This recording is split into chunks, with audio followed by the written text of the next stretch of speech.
परिचय। मम्मी, आप क्या कर रहे हो?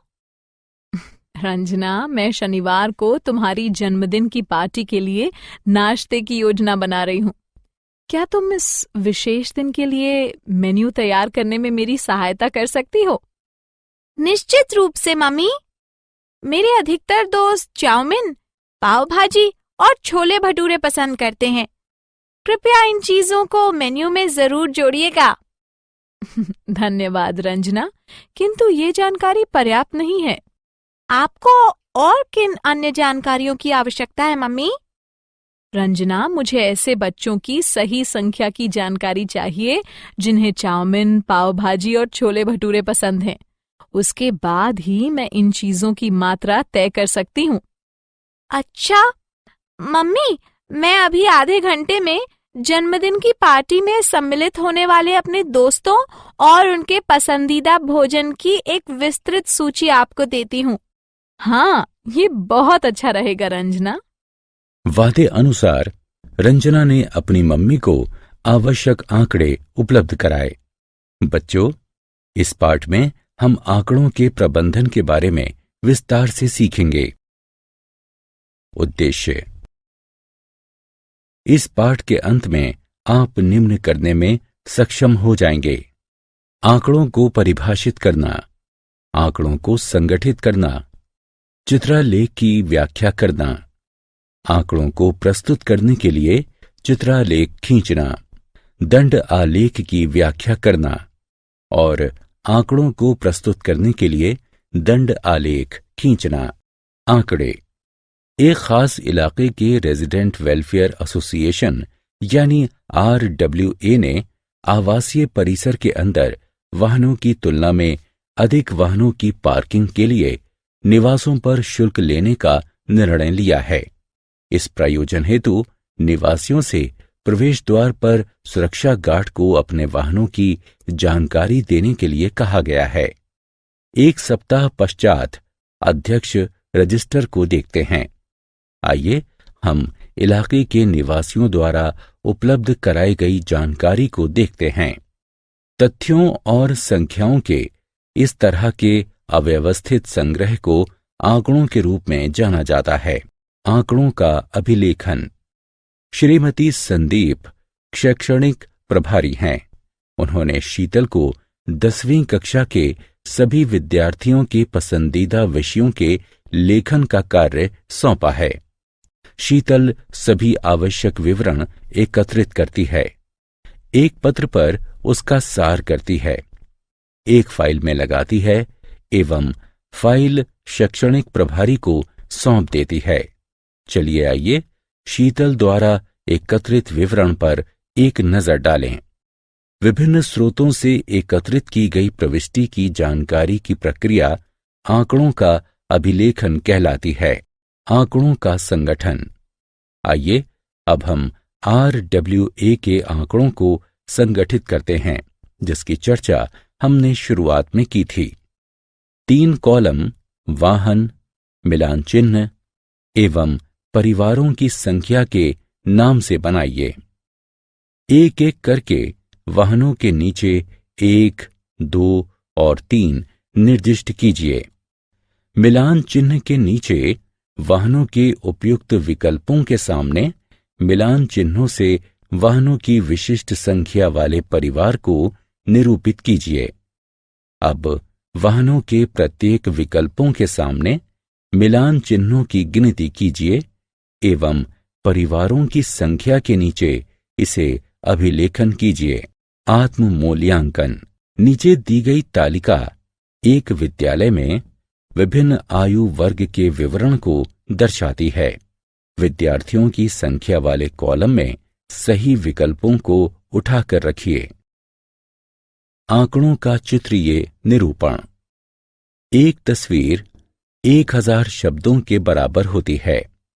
तस्वीर के रूप में व्यक्त आंकड़े जल्दी समझ में आ जाते हैं और लंबे समय तक स्मृति में रहते हैं। आइए अब हम आंकड़ों के 2 सरल चित्रीय निरूपणों को देखते हैं: चित्रालेख एवं दंडालेख। चित्रालेख की व्याख्या। एक चित्रालेख सुचित्रित रूप से चित्रों की सहायता से आंकड़ों का प्रस्तुतिकरण है। ये तस्वीरें फलों और सब्जियों से लेकर वाहनों और फर्नीचरों तक, यहां तक कि कभी कभी मनुष्यों की भी हो सकती हैं। आइए हम चित्रालेख को उनके द्वारा प्रस्तुत आंकड़ों की व्याख्या से समझते हैं।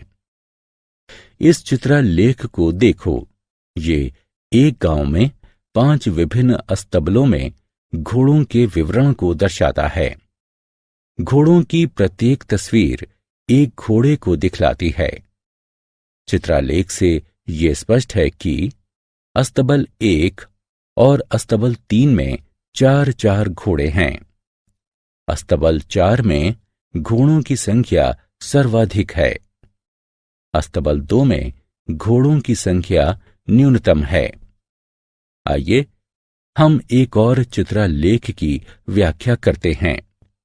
ये चित्रालेख विश्व की 5 क्रिकेट टीमों में हरफनमौला खिलाड़ियों का विवरण प्रस्तुत करता है। प्रत्येक तस्वीर एक हरफनमौला को दिखलाती है। चित्रालेख से ये स्पष्ट है कि ऑस्ट्रेलिया में हरफनमौला खिलाड़ियों की संख्या सर्वाधिक है।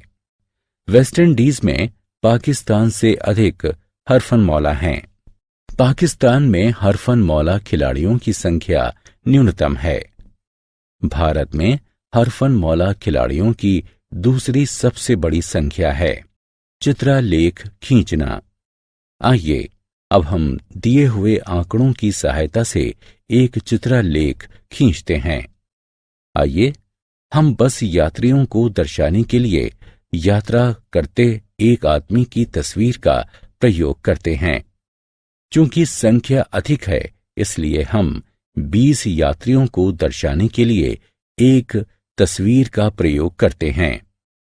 लाल बस 100 यात्रियों को ले जाती है। यदि एक तस्वीर 20 यात्रियों को दर्शाती है, तब 5 तस्वीरें 100 यात्रियों को दर्शाएंगी। हरी बस में 50 यात्री सवार हैं।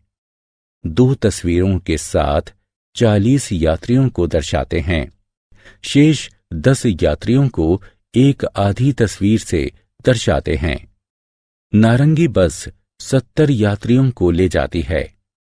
3 तस्वीरों के साथ 60 यात्रियों को दर्शाते हैं। शेष 10 यात्रियों को एक आधी तस्वीर से दर्शाते हैं। दंड आलेख की व्याख्या।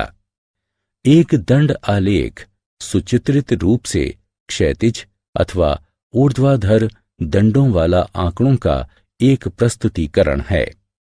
चित्रालेख की तुलना में दंड आलेख खींचना सरल है। आइए पहले हम दंड आलेखों की व्याख्या करके उन्हें समझते हैं। आइए इस दंड आलेख को देखते हैं। ये एक क्षैतिज दंड आलेख है। दंडों की मोटाई तथा उनके मध्य अंतराल समान है।